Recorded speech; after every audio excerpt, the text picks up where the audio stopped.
Okay, so here we have a ship. It's quite interesting, this model ship, but actually it behaved just like a ship.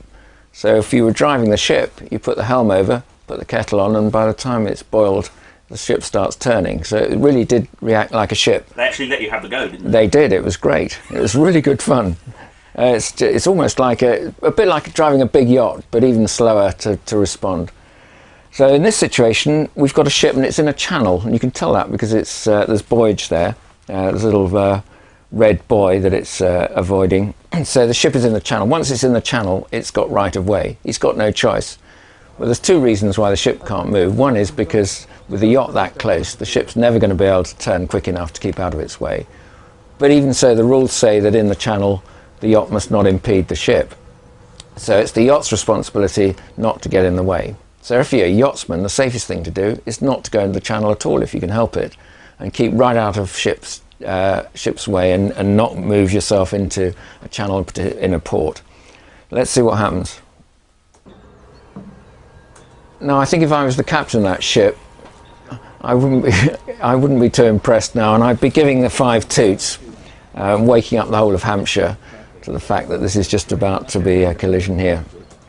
I think most yachtsmen are pretty frightened of ships. I mean, ships, you don't really push your luck with a 20,000-ton bulk carrier, do you? So most yachtsmen actually are quite cautious of ships, but you do get one or two like that, particularly when racing, who just think they can just sneak across the bow. Now, there are some ports where that is most definitely illegal, and it's very poor seamanship, and actually it was very nearly a collision or even a fatal situation. There's two parts of the ship which are dangerous, aren't there? One is the bow, because you can get pushed and capsized by the bow wave, and the other is the stern, because there's lots of turbulence there.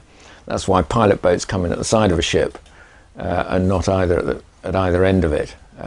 So those are the dangerous places to be, and actually that is a pretty dangerous place to be, really, and it looks pretty dangerous. If you're in a yacht, ships don't look great from the bow, do they? They look pretty scary. Oh, the bridge. Well, from the bridge, the thing I learned was how slow the ship is to react. And of course, the visibility under the bow isn't great. So on a real ship with real cargo and containers, you lose sight of the yacht and it disappears and you don't know what's happening under there. So you owe it to the captain not to stress him out apart from anything else, even if you've taken a judgment that you're okay. Well, he's going to be pretty annoyed, isn't he? Actually, at this stage, he's probably got a pilot on board who's also jumping up and down wondering what's going on. And he's tooting his horn, and that's all he can do, because he can't alter course. All he can do is say, I'm here, I'm big, get out of the way. Now, the problem when you're racing is that the race officer very often sets race marks, which are navigation buoys or channel markers, which of course are very close to the ships. So in this situation, the yachtsman may well be looking at the other boats next to him rather than the ship, particularly this yellow one, for example. So I don't know what they think they're playing at, but it may be the reason why they do that is because the ship is under the Genoa, and the boat he's worried about is the blue one, which is catching him up. But if you did that in most ports, you can expect to get fined, because that is not just against the collision regulations, it also contravenes the harbour bylaws. So you're going to get clobbered by the harbour master if you go in front of ships like that. I expect between £500 and £1,000 fine, I would think, would be normal. So it's an expensive cock-up, isn't it?